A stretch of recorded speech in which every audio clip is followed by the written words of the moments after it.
Good morning, good afternoon, and good night to every single one of you out there watching this video. Welcome to recent gaming news. We have plenty to talk about, so let's start. This episode is different from any other. This is a special report. Today we're talking about console exclusivity and its upcoming extinction. Both PlayStation and Xbox are turning their eyes into opening their business to greener pastures. For a long time, the gaming business strategy plan has been established around consoles. A device to simply plug and play. Zero hustle on installation or a huge money entry. It is the simplest way to get into gaming, either by getting an Xbox, a PlayStation, or a Nintendo console. However, times are changing. A new era for gaming is making its way, and the gaming industry is taking steps to approach it without dying on the process.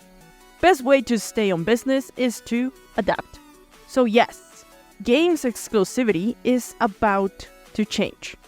Let's start looking at the evidence. It has been reported the huge cost that it takes to create a AAA experience. It can go well above the billions to complete. And from latest leaks from PlayStation and other industry leaks, just by selling games on a single platform indicates that the money earned through console exclusivity isn't enough to sustain a AAA game creation. More so, companies are starting to see better results when their first-party exclusives launch in more than one platform. For example, recent release game of Helldivers 2 has found a spectacular success on PC. It became the game with the most concurrent active players of PlayStation on PC. When this was first reported, on October 9th, a day after its release, the game had a peak of 81,840 players, thus beating any other PC PlayStation release before that. While writing this, I checked SteamDB, and the numbers have gone higher, with a total of 203,644 players which is the new all-time high. So yesterday, Wednesday 14th, a PlayStation investor meeting took place in which one of the main talking points was about opening their market and pushing it towards the PC platform. Sony president and PlayStation chairman Hiroki Totoki wants the company to be aggressive. He wants the company to look at PC as an extension of Sony's market, and most than likely one that isn't bound to a single console system. This last piece of information is super important because currently console business works in a loop.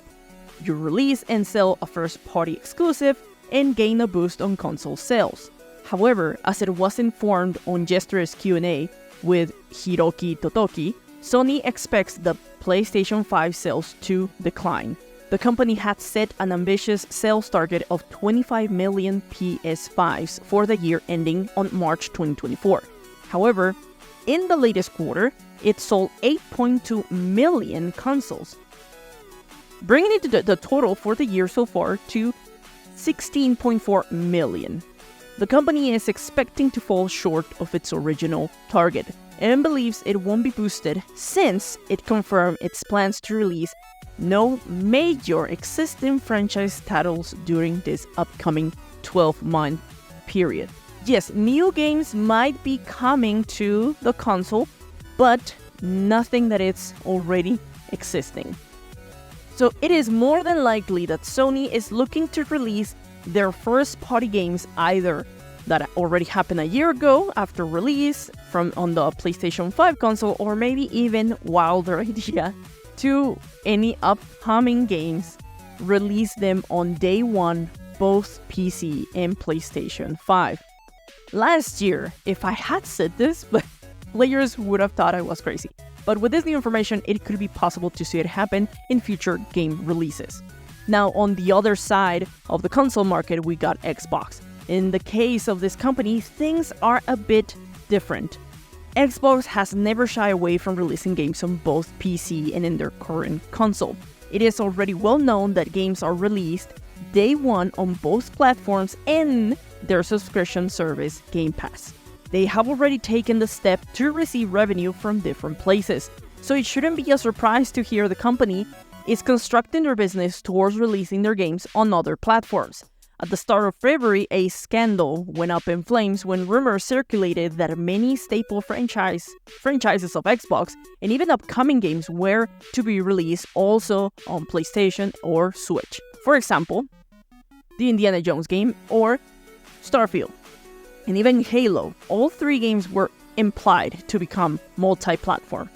However, that was debunked today on the newest update or business update from Xbox.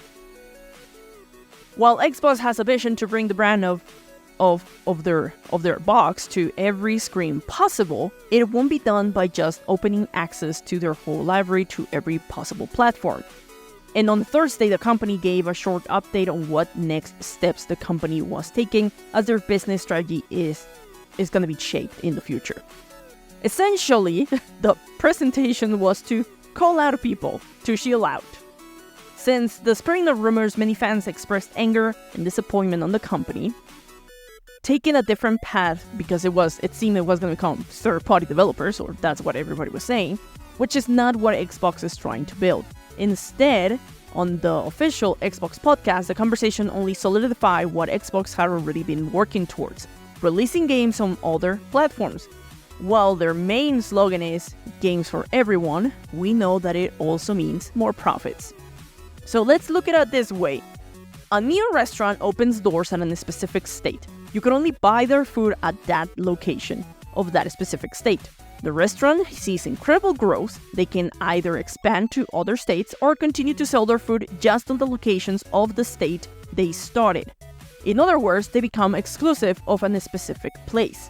However, as we know, most, if not any, restaurant that has the money will want to expand and meet demand for the food on other states because people are not going to travel that much to go to your food. So, more places to sell means more money coming in. That same way is what Xbox is trying to do. Some, but not all of their games will become multi-platform. During the podcast, Phil Spencer said that the games will make that are going to make that jump. Though he didn't specify which ones, many rumors are running around saying that it's going to be Hi-Fi Rush, Pentiment, Grounded, and Sea of Thieves. Those four becoming first as multi-platform. Now, all the fuss created by the rumors was an overreaction. Typically, what the internet does. Because the Xbox has a vision and a plan. Sell more games on other platforms, but retain some exclusives to their ecosystem. It isn't just about selling consoles anymore. It is about selling subscriptions and making players buy games, maybe on their ecosystem, either on PC or on Xbox, or maybe you buy it on PlayStation. But is that money still gonna go to Xbox? Doesn't matter where, but just to get the player to buy into their ecosystem or buy the games developed by their studios. A similar thing will happen to PlayStation. While Sony, I don't think, will ever sell their first-party exclusives on Xbox, at least not soon, or on Nintendo, the PC market is a huge pool of possible consumers. So, just to finish up this episode, it's already too long. We should expect bigger updates on the upcoming months. Xbox will be working to add tons of games to Game Pass thanks to their Activision purchase, and possibly more games becoming multi-platform. Meanwhile, PlayStation might announce their plans on releasing more games to PC. And well, Nintendo, they'll stay Nintendo, I guess. But that's all for this episode. What are your thoughts on this gaming development? I'm happy more PlayStation games will be making their way to PC, and hopefully upcoming games are also released on day one on both PlayStation and PC, because I would absolutely buy a couple of them. But let me know in the comment section what are your thoughts. I'm the Honey Badger and I love to talk about everything gaming from news to games. If you like the video, leave a like, share it, it really helps. Don't forget to subscribe. See you on the next video. Keep on gaming.